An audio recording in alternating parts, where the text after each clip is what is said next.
It's the first part of our relegation doubleheader. We've got the final 4 games of the season. We basically need to win them all to have any chance of staying up. We've got 2 live coms on this video. As soon as this video gets to 200 likes, we'll upload the other 2 as well. You can see us. Well, you can find out whether Gainsborough Trinity survive in the Conference North tonight. But you need to like the video to do that. So why not do that now to make sure that the next video comes out sooner? You know, if enough people do it, it might even be ready by the time you're done watching. Wouldn't that be nice?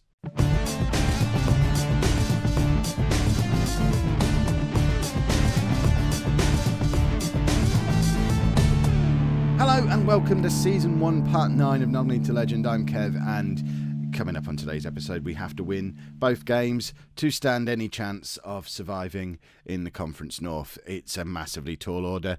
We haven't played any more games since the last episode, but we are in terrible form. We've got 4 games left. We're 2 points clear of safety, but we've got to play runaway leaders Kidderminster, and I don't really rate our chances doing that. These are the 4 games we've got: Salford, Brackley, Kidderminster, FC United. If we have a look to see where those teams are in the league, Salford mid-table, Brackley still challenging for the playoffs, Kidderminster runaway leaders, FC United somewhere challenging for the promotion as well.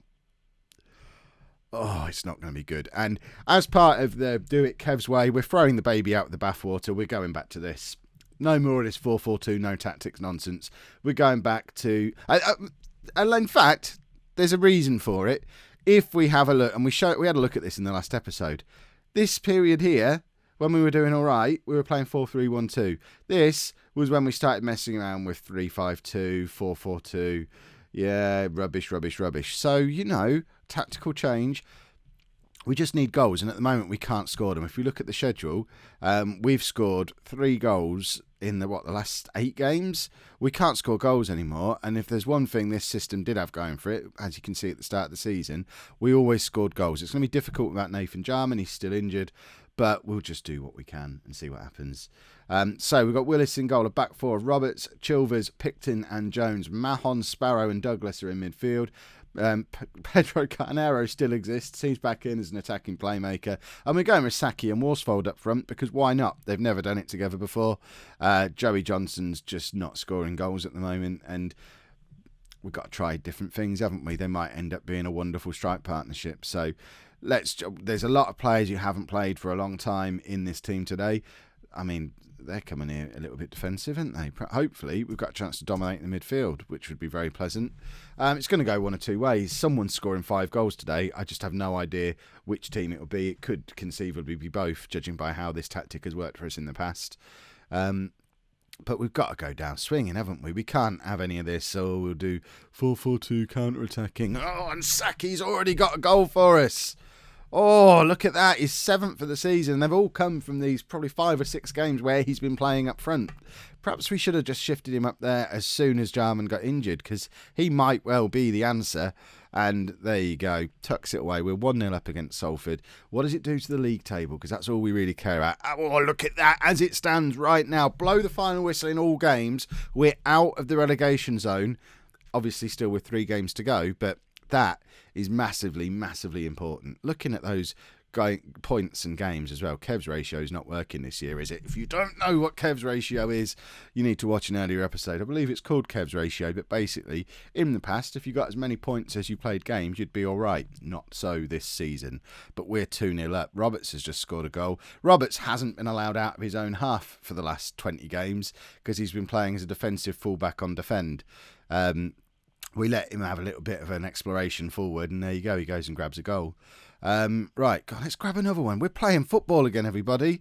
Even if we get relegated now, I don't care, because we're giving it a go, and we haven't given it a go for so long. Why did we stop playing this system? Oh, yeah, that's why, because whenever we play it, we can't defend at all. We're just going to have to do the good old-fashioned try and score more than they do.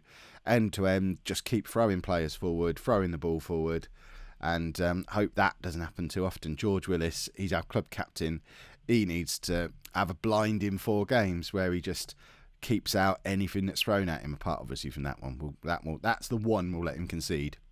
From this point on, he needs to just not let anything get in the back of that net. Right, Carnero out to Jones. Come on, I just want goals. Go on, Jones with the free kick, and that's a problem because Chilvers is old, he's got no pace, and we've had a lucky escape there. Why Chilvers was the one back? I mean, we haven't set any free kick instructions or anything up. We probably should.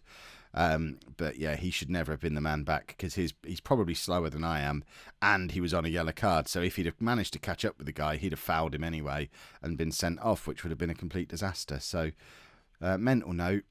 One day set up free kick instructions. You all know I'm not going to do it before the end of this season, and it will probably end up costing me at some point. Carnero with space to play a through ball. He overhits it to Saki, but Saki did get the ball in the end. Him and Roberts combining to put Mahon in, and Mahon's just scored. An absolute beauty. Commentary at the bottom, a sublime move from Gainsborough Trinity. If we can play football like this, why are we so rubbish? I don't understand why we don't just do this all the time. And I mean, that is a beautiful, beautiful goal from a player who has barely been in the team at any point this season. He's on an 8.2. He's got 1 goal, 2 assists. I think he's probably proving the point that we maybe should have played him at some point. But how was I to know? Whenever he came on in a 4-4-2, he was rubbish. He arrived after we stopped playing this system. I think we actually brought him with a view to playing this system and then changed it as he was on his way in and signed him anyway. Oh, and now we've conceded again because, again, welcome to the world of the 4-3-1-2. This is what will happen. We just need to hope that the final whistle goes at a point when we're ahead. Which, you know, we could still lose this 6-3 and I wouldn't be at all surprised based on how we play in this system. Perhaps we should get 2 goals ahead and then switch to the boring 4-4-2. There's probably an argument to be had for that, but you're not going to hear me make it. We're going down swinging, and I mean swinging. Right, Roberts, cross comes into Mahon. He's now got 2 goals, 2 assists. John Mahon. I don't even think I'm saying his name right. But he is, I mean, he's a hero. Where's he come from? We're going to have a look at him in a minute. I don't believe he existed before. I think we've got someone else in there. Saki's in. Oh, goodness me, I'm purring. That wasn't even deliberate. John Mahon. This is the guy who is trying to single-handedly keep us in this division. 21-year-old Irish central midfielder. He was at Hull, hasn't been there for a little while. He's played 5 games all off the bench. This is his first start for the club. And, he probably should have been starting a little bit sooner. Apparently he needs to be more clinical in front of goal, according to those reports. I would say he's been fairly clinical today. But what do I know? I'm just the manager.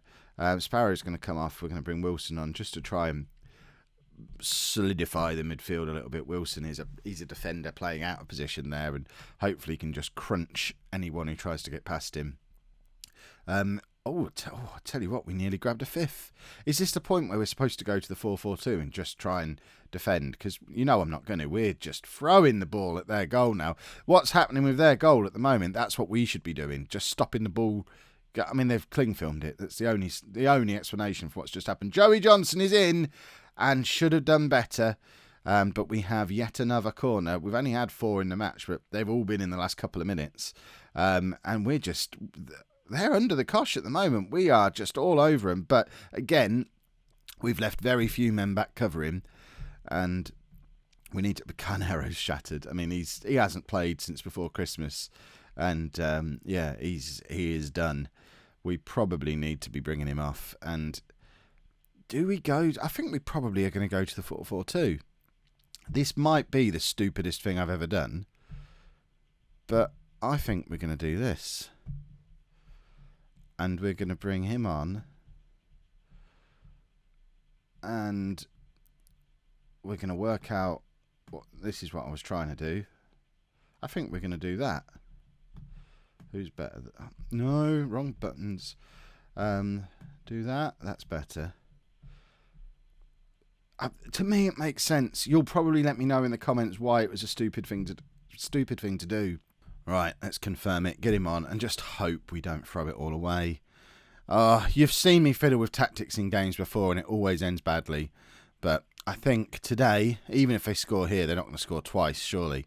And I think tactics have saved the day. We're out of the relegation zone, and we've just scored more goals in that game than we've scored in our previous 8 games. It looks like this tactic is here to stay for the rest of the season. Remember, we need to be getting to 200 likes to get the next episode out today so you can see the full run into the end of the season before you go to bed. Right, we're away at Brackley. Why would we change the team? We've just won 4-2. Fingers crossed. Mahon lacking match sharpness may struggle to see out the match. Don't care. He's our saviour. He's the one. He's going to be brilliant again. It's his second start of the season. I assume every time he starts, he gets 2 goals and 2 assists. So we'll be expecting that from him again today. I might fine him if he doesn't do it today. He can hear me as well. He wants them. He doesn't want a fine. He's got bills to pay. Right. So where are Brackley? Brackley are. So they've got an outside chance of still getting into the playoffs. It'd be nice to end that outside chance for them today and just kind of secure a higher position. I mean, we're back in the relegation zone again at the moment. I guess it must be Nuneaton, who were below us at the start of play. They must have now gone ahead and leapfrog back above us. What we could really do with everyone else around the relegation zone stopping the regular winning nonsense that they all seem to be doing. I mean, they're all completely disregarding Kev's ratio. We've already achieved the 42 points for the season. That should be enough, according to Kev's ratio. But all these other teams have as well. There's going to be a high point scoring relegation this year, and there's just no justice in the world when that happens. We've done enough already to survive, as far as I'm concerned. But because there's no difference between the quality of any of the teams, it's not enough, and that's just mean.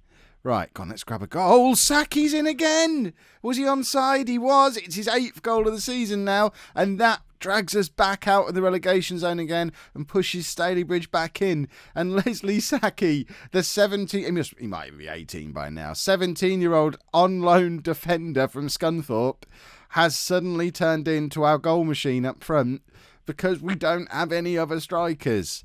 Who cares why he's there or how he's scoring? Oh, look at that. We're out of the relegation zone just for a minute. Oh, this is so exciting. Right. See, now, question time. We're only 1-0 up. We can't go to the 4-4-2 countering now, can we? It would be asking for trouble at this point. We've got to grab another goal. But that means we have to keep attacking when we're only 1-0 up. Joey Johnson, get on again. We probably should have started him today.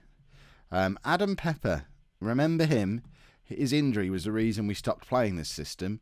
There you go, look, he's back just at the right time. He can come on for Carnero and give him a round of applause. We didn't expect to ever see him again. He got an injury, a long injury. He broke his leg or something, if I remember rightly. And with the tactical changes and stuff, I didn't expect him to ever come back for us. But if he's made it back, there might still be a way back for Nathan Jarman. He might decide to stick around on non-contract or something. You might even see him again. Of course, we need to stay up first, or else you ain't going to be seeing anyone because I'll be fired. Oh, Chilvers, what did you just do? What on earth just happened? Liam Chilvers, what? Oh. I mean, for a minute there, I thought that was a back pass. At least it wasn't that bad, but still... That cannot, should not. I don't understand the world. Again, one moment of absolute ridiculousness changes everything. And they're going to come and grab another goal now. Oh, Willis does brilliantly to save, but we're back in the relegation zone on goal difference now. This is horrible. This is just horrible. We've got to play Kidderminster next, who have pretty much... I think they've already won the league. They've won promotion. Maybe, just maybe, they'll either not care, still be hungover, play the kids. Maybe.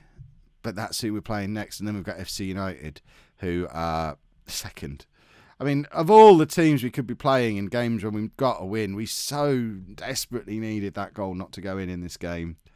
That is an absolute disaster. Right, if you want to see the final 2 games of the run-in, it's now all on you. We need likes on this episode. Once we get to 200, I will release the next one. It will be recorded straight after this. You'll be able to tell because my hair will still be a mess from where I did this. If you've enjoyed that, make sure you pop that like on there. Subscribe to the channel if you'd like to see more. And thank you very much for watching.